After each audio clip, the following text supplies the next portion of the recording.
Hey, good afternoon, everybody. This is Chris Robinson, Robinson Marketing with today's post-close grain and livestock comments for Monday, December 22nd, 2025. First of all, Merry Christmas, right? A couple of days away from Christmas. Nice to see a little bit of a bid here. Exports continue to remain excellent for corn. March corn finished up 3.25 cents at 447 and change. Why does that matter? Well, we're back above the 200-day moving average, so we need that. The trend following big long-term trend following funds do make a lot of decisions based on what's going on with the 200-day. It's not foolproof. Nothing's foolproof. FOOL or FULL, depending on how you want to use the word full. Um, it's nice to see us above that 200-day though. So that's kind of a big hurdle. The 200-day is right at 446 and a quarter. We settled at 447. So we really need to blast through 460, and we'll see. Funds that got a small net long position in corn, probably 15, 20,000 contracts. They're long a bunch of beans still, about 150, 160,000. We'll know for sure in about 2 or 3 weeks, but that's the best guesstimate. It's close enough for horseshoes and hand grenades. Read the tape.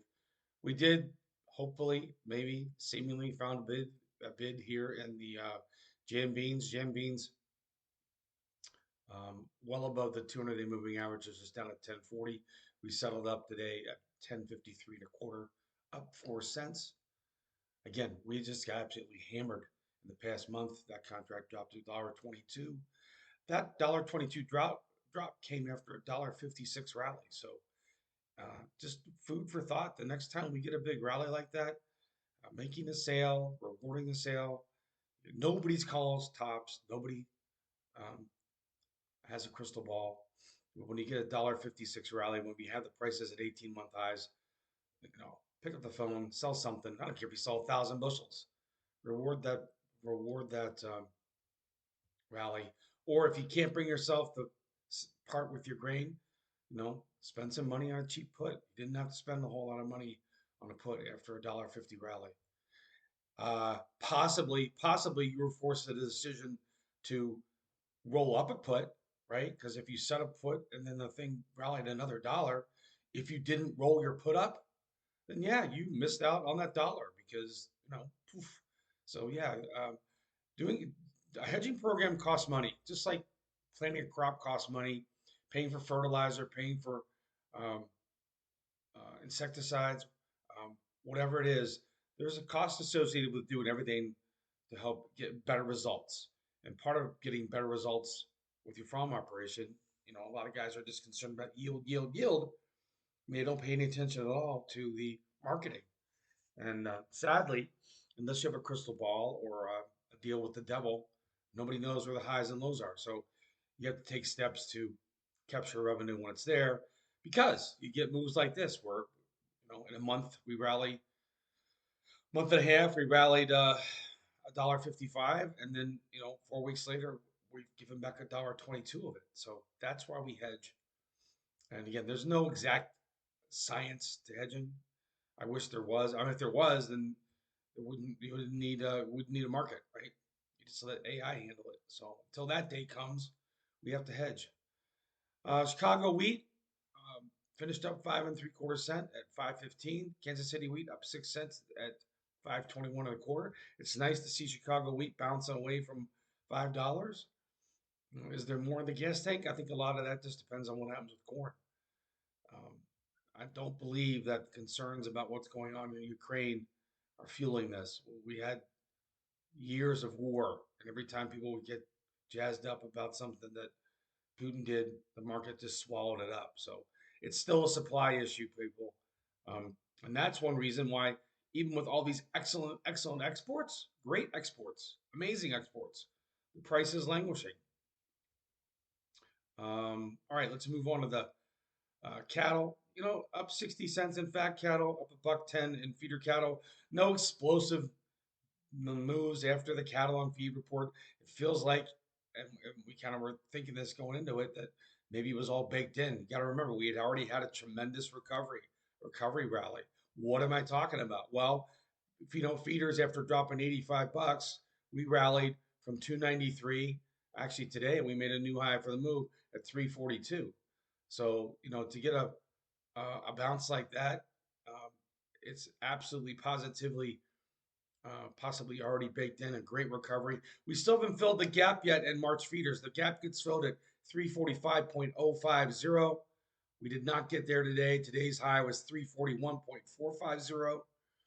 We'll see if they can push it into the next couple days and get that gap filled for us. Fat cattle up 60 cents, like I said.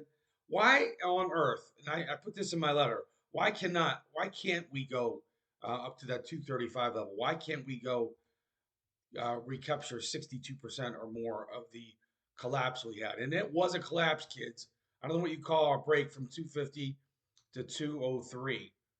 In my book, it's a pretty good collapse, right?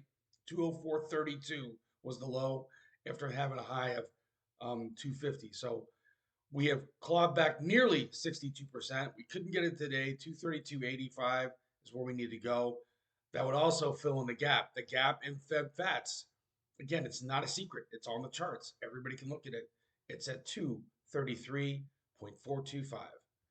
A little bit higher in the lean hogs as well. Just a general, typical kind of holiday trade. If you sold it earlier, you got chased away. We've got to get April lean hogs above 90 cents. If we get above 90 cents, then people are going to start talking about 92. And again, a tremendous percentage recovery at the bottom. This contract traded 81. So to be 9 cents higher, 9 cents times 400 bucks, that's a good chunk of revenue on every lean hog contract. So a good day, good way to start the Monday. Um, Outside markets, yeah, we had a little bit of a bounce in crude oil, about a $3 bounce. But guess what? We just came off of 5-year lows. We were sub 55 3 days ago. The 5-year low gets no attention in the press. Crickets. But we move, $3 in 4 days, and all of a sudden, they're going to start having congressional hearings again about, why is crude oil spiking? Politicians use um, people's ignorance of how markets moves and also their fear and hatred of all oil companies, right? Nobody says anything good when the prices are low. When they spike, they want somebody's head on a pike. All right. It also gave us a pretty good dip to buy in diesel. I've been banging the pots and pans for anybody out there that uses a lot of diesel. Not a bad place to step in and buy some upside protection. What is upside protection? That's a call. Hedging is not just about puts. If you're a big end user, and watching diesel go from 275 to 212, watching it go back to 275 would freak you out. Well, you got to hedge yourself now before it happens. Not because we know it's going to happen. Nobody knows if it's going to happen or not. You want to make sure that if it does happen, you've eased some of that pain for your bottom line by having a hedge on. Okay, this is Chris. Have a good day. 312-638-8868. If you're not getting my letter, take a look at it. Sign up for it. If you want to look at it for free, call me. I'll let you look at it for free for a while. But it's not expensive, and it goes out 6 days a week. I give you all my recommendation, all my hedges, all my cash sale recommendations. I do all the homework so you don't have to do it. Take care.